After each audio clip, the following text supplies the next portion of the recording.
When the music kicked off and everyone started dancing, I escaped to the garden for some fresh air. As I sat down by the fountain and sighed, a soft object hit me squarely in the face. Then someone in black jumped down from the tree above me. Brought your favorite cheeseburger. Meredith, what are you doing here? And why would you hit me with a burger? Wait, are you dressed up like Catwoman? Yeah, it's been my look for weeks now. 1, it shows off my fantastic figure, which is a service to humanity. 2, every vigilante hero needs a costume, and I've always found Catwoman classy. 3, Vigilante hero? You basically rob people. Yeah, like Robin Hood, stealing from the rich and giving to the poor. You steal for yourself. I am the poor. And what's all this you nonsense? Last time I checked, we were a team. But sis, what's taking so long with this mission? It's not that simple.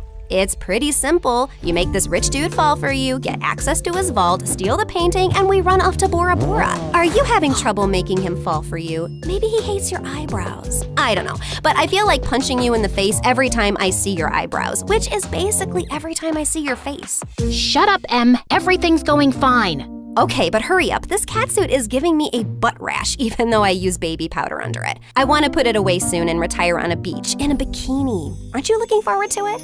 Just take the stupid suit off. You're a con artist, not a cat burglar. And of course, I'm looking forward to it. You should go before you blow my cover. And thanks for the burger. It's not a gift. Duh. You're gonna pay me back. I've noted it in my diary. See ya.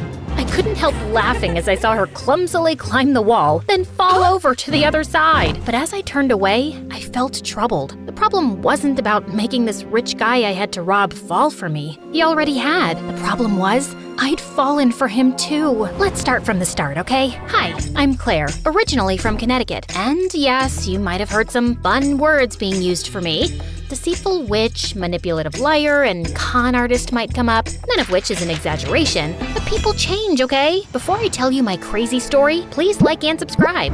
My mother was born into what she always called old money, which basically means her family had been rich for a long time and their wealth was passed down generations. Unfortunately, it skipped our generation. Apparently, my dad was extremely charming and swept mom off her feet when she was just 20. She married him against her parents' wishes and they cut her off from their wealth. Then, 2 years later, mom gave birth to twins, dad met another woman, and he abandoned us. At least he left us the house in a nice neighborhood, but my grandparents refused to help mom out and said she had to live with her decisions. Mom, how are you feeling now?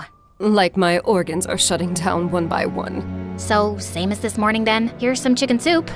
There's no chicken in it. Well, you asked for chicken soup when there was no chickens in the fridge, so I guess we all have to use our imaginations, don't we? Oh, the soup at my parents' house always had chunks of chicken and big fat prawns. What has life come to now? I was raised as a creature of luxury. I'm like that fairy tale princess who couldn't sleep because of a single pea under her mattress.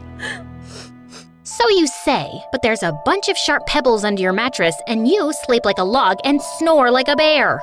What? How could you put pebbles? I do not snore. Leave me to decompose, please. Well, you have to return to your waitressing job, so get well soon, Mom. Shall not. I loved Mom, but she was basically a spoiled, selfish child who just couldn't adapt to her changing fortunes and start acting like a freaking parent. My sister Meredith and I were twins, but we looked nothing alike. With her soft blonde hair and big baby blues, she looked like the kind of sweet soul who saved kittens from trees, helped old people across the road, and sang to birds. She didn't look like she had an ounce of evil in her, which wasn't true, like at all. But we'll come back to that later. From an early age, it was clear to me and Meredith that we had to be resourceful for money. I started doing odd jobs for our rich neighbors in the 8th grade, like raking their gardens, walking their dogs, and babysitting their kids. But Meredith was always finding more creative ways, like taking stupid boys in her class on paid exclusive tours to an alien site she'd discovered in the nearby forest. I'd seen her digging up the crater where the spaceship had landed, or selling youth water to high school girls, claiming she'd traveled far to the Fountain of Youth over summer break and had a limited supply. They actually thought she was telling the truth because it tasted different.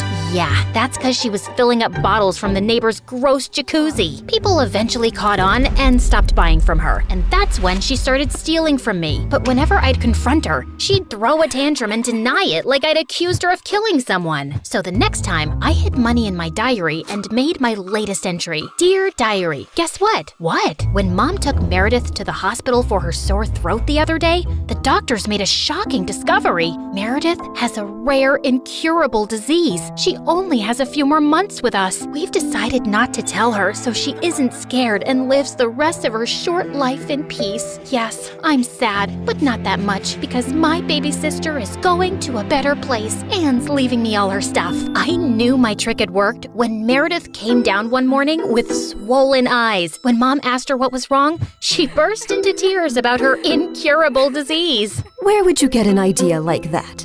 Yes, Meredith, please tell Mom where you got this idea from. You wrote it in your... Oh, wait, you chubby witch! You made me believe I was dying!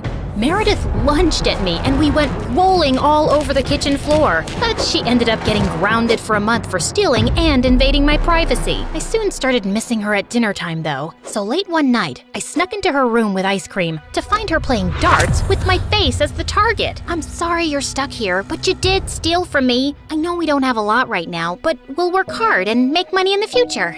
But the future is in the future. What do I do now when I need money for mascara and gummy bears? Maybe we can think of some business idea. Oh, I thought you'd never ask. She pulled out a box from under her bed full of t-shirts. So you know my friend George, the next door gardener's nephew? Apparently he volunteers at a mental institution every weekend. The owners got t-shirts made from all the patients, but they refuse to wear them, blah, blah. So now the mental place has hundreds of these lying in storage. George said he can score them for me, and we could have our own t-shirt range with cute things written on them. Look, here's one I made for myself. I want to go to Bora Bora, but I'm Bora Bora. Please help me. Funny. I'm very serious, actually. I'm gonna live in Bora Bora one day. So, are we selling these t-shirts? I'm in. I also made one for you. That'll be $10, thanks. Money can't buy happiness, but poverty can't buy anything. Please help me. You should pay me for wearing this. Meredith didn't have the best reputation in our neighborhood or school to sell things, so we decided to hit the other end of town and set up a t-shirt stall outside a private school. With my salesmanship and Meredith's flirting, we managed to sell quite a few on the first day. We started setting up shop at different locations, and one day as we were heading home, Meredith suddenly said she had to pee really badly. So we walked up to the closest house to ask if they'd let us use the bathroom. We rang the bell, but no one seemed to be home. I was peeking in through the window when suddenly I turned around to see Meredith already crawling halfway through one. Are you crazy? That's breaking and entering! I'll kick in your face so hard that you'll need plastic surgery, which we don't have money for. If you don't want to be ugly for the rest of your life, let me pee. I let her go and was standing guard at the door when, to my horror, a car suddenly pulled into the driveway and a snooty woman stepped out. Hey, you girl. What are you doing lurking around my house? Were you thinking of breaking in? What? No, of course not. I'm a Girl Scout selling cookies. Yeah, I study in the, Aston Bridge School for Girls. Oh, I see. It's a lovely school. I know many people whose children go there. Sorry for my mistake. I'll be happy to buy some cookies from you. Put me down for 20 boxes. Sure. It's, $5 a box, so that'll be $100. I'm putting your name down on my list, and I'll drop them by tomorrow. That's perfect, sweetie. Here's the money. I'll see you soon. Just then, I saw Meredith slip out the window, and as soon as the lady went in, we ran like crazy down the block and then collapsed on some grass.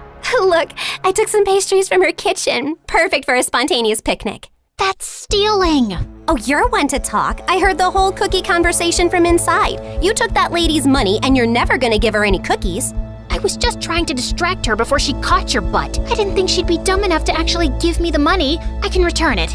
Look, she didn't do it out of the goodness of her heart. She's a rich snob who was being really rude till she thought you were someone rich too. You didn't force her to give you money at gunpoint. Oh, Claire, this has just given me the best idea. You're not serious. Yes, I am. Dumb people deserve to be tricked. And what does $100 mean to someone who has a gold toilet seat? I knew it was wrong, but it was also so easy. And before I knew it, Meredith and I were wearing private school uniforms and hitting different neighborhoods collecting money for Girl Scout cookies that we had no intention to deliver. We made $2,000 in a month. But one day, when we went up to a rich old lady's house, she invited us in and even offered us cake as we signed her up. How many boxes will that be, ma'am? Oh, none, thank you. You see, I don't buy imaginary cookies. What? I'd heard that there were 2 conning Girl Scouts in town, and I was ready for you. I've called the police, and you 2 will end up in a detention center. Just then, there was a loud bang and the power went out. In the confusion, Meredith kicked the old lady and yelled, "Run!" As we were sprinting down the street, I suddenly noticed a nerdy-looking boy my age running beside us too, grinning and waving at us. Hey, hold on. Who are you? I'm your new neighbor, Freddie. I'm the one who saved you from that old crow. What? I'm so confused right now. New neighbor? You moved into the house next to ours? Why are you here? I was bored and saw you girls leaving your house, so I followed you for fun. Don't worry, I won't tell anyone about your little cookie secret. When I heard that old lady threatening you, I went to the main circuit board and pulled out a wire with my tweezer, which I always keep handy. You could have been electrocuted. You're either incredibly smart or exceptionally dumb. My mom says the exact same thing, except for the incredibly smart part. Listen, you geek, what do you want? If you think you're gonna get a cut of our profits. No, my parents are well off. They're neurosurgeons. I just want to be friends. I swear, I don't have any siblings and I don't know anyone here. What if we say no? I'll keep following you around until you say yes. Okay, fine. Congratulations. You got yourself 2 friends. Oh, I'm so happy! Merry Christmas and a Happy New Year! And from that day on, that goof really did become our best friend, especially mine. He was like the sibling I never had. I mean, the nice sibling who did my nails and watched the channel I wanted to watch on TV without arguing. He was also really generous. I didn't want to take advantage of it, but Meredith and Mom had no problem keeping all the gifts he was always getting us. We decided to lay low with our conning activities in case the old lady had actually told the police about us. But soon after we joined the 11th grade, a new drama unfolded in our lives. A family moved into the huge white house across the street. Apparently, the couple who'd bought the place was loaded, and they had 5 teenage boys. Finally, some eligible bachelors on our street. Thanks. My feelings aren't hurt at all. Oh, I'm sorry I left you out, sweetie. Maybe you'll find someone too. I mean, they have 5 boys. There's a good chance one of them is gay. What? Why would you think? Okay, girls, here's a basket of goodies for you to take over as a welcome present. Now go, throw yourselves at those boys. Meredith and I rolled our eyes, but we decided there wasn't any harm in checking them out, and we were welcomed by the ugliest quadruplets ever. They were really sweet and really excited to see us, but with their orange hair, acne, and buck teeth, they were not a pretty sight. Man, I feel sorry for those parents. Like, you know, Mom got one average-looking kid, but God made it up by giving her me. But those parents, oof, God decided to use copy-paste on that ugly model. They must have done something terrible to deserve this. You are so rude. Oh, shut up. I know you're thinking the same. I just have the guts to say it out loud. But then a day later, I'd just woken up when the bell rang, and I opened the door to find the most gorgeous boy ever standing outside.